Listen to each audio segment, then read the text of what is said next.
We are living in a generation that is hungry for the move of God. We are living in a time that is thirsty for the presence of God. Muadto ka sa imong eskwelahan, muadto ka sa imong panimalay, muadto ka sa imong pamilya. If only you open your eyes, we are able to see how broken the world is. If only you open your eyes, we are able to see how broken the youth are, how broken the church is. And right now, here in this place, we are here to lift up one name, the name who saves, the name who rescues, the name who heals, the name who restores, and his name is Jesus. And I know that all of us here, we have heard of the name of Jesus. Kabalutan that Jesus died on the cross for our sins. Kabalutan na palangga kayo na sa Ginoo. But many times we know it in our head, but we don't know it in our heart.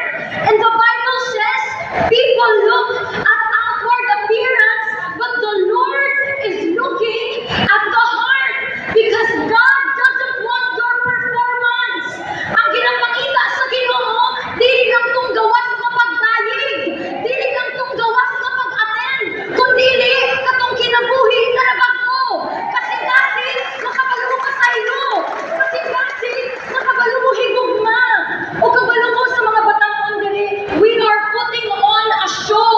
You are putting on a show that you are fine. You are putting on a show that you are okay. You are putting on a show that my life is good because I'm in church.